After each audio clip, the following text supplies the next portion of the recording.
Hi everyone, my name is Donnie Lowy. I'm here at Closeout This is my wholesale business. Hope you're doing really well.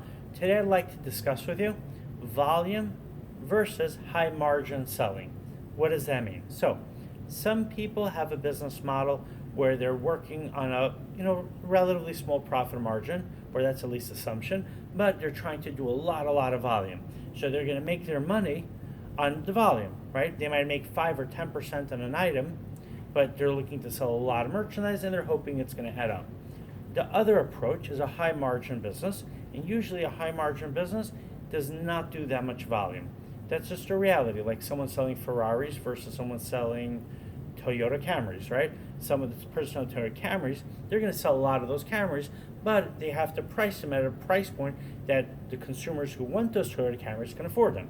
The one selling a Ferrari, they have a limited customer base, and at the same time, that customer base is willing to pay a lot more money and can pay a lot more money for a Ferrari than they can pay for a Camry, right? So sometimes a business has to turn itself into a high margin business if its customer base is limited, assuming its customer base can afford to pay more for an item. And on the other hand, sometimes a business has to be a volume business, even though its customers can afford to pay a lot for an item, but there's a lot of competition and the prices are going to be driven pretty low, so they're going to have to find a way to do a lot of volume selling. So what is the answer? What's better, high volume selling or high margin selling? So it really depends on the market that you're in, the customers that you have, the products that you have to sell.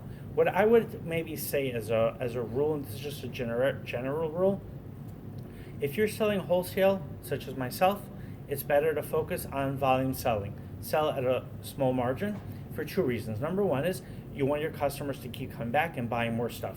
Second reason, if your customers can make money on your merchandise, they will come back and buy more. So if I have a dress that, let's say, for instance, cost me, I'm just giving an example, or if I have a dress that cost me $18, I'll be happy to sell it for $20, because if that customer can sell it in their store for $80 or $100, and then they're going to be so excited because they made so much on it, they're going to come back really quickly and buy more dresses from me.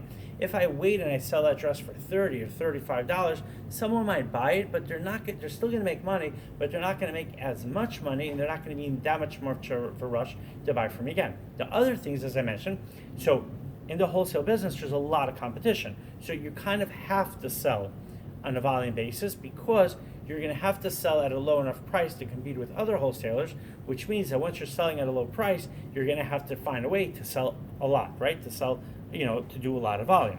Now, if you have a store, so I think it can make sense if you don't have that much competition, or if your, so to speak, your competition is selling a different type of product than you are. Let's say you're selling brand name dresses by Calvin Klein, by Ralph Lauren, by Tahari, by Jones New York, and your competition is selling dresses by different brands of not the same level, or they're selling fashion dresses or generic dresses.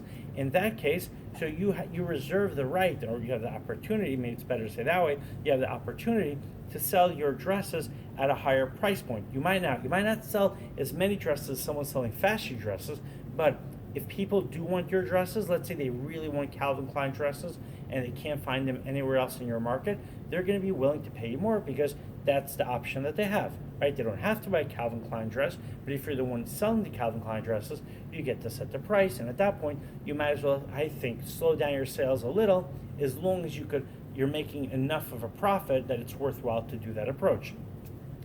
And ultimately, you really have to know your market, but I would recommend to be one or the other. Don't try to be a volume seller selling brand name dresses at a very low profit margin, because you know what's going to happen? You might not be able to sell that many dresses, and also the perceived value of your dresses is going to go down, because people are going to be like, hey, why is that retailer in Lagos, or why is that retailer in Manhattan, why is that a retailer selling a $200 Calvin Klein dress for only $30? They might think there's something wrong with it. It's an irregular dress, right? They might think it's a return. But if it's a brand new dress, so you want to sell at a price that reflects the value of what you're selling, so people understand. And people say, oh yeah, the reason it's being sold at that price is because it's genuine, it's authentic, it's a good quality dress, it's a fashionable dress, it's a good style, and so on. All right, I hope you enjoyed watching this video. My website is closeoutexplosion.com. My cell phone WhatsApp number is 1917-913-6093. Have an amazing day.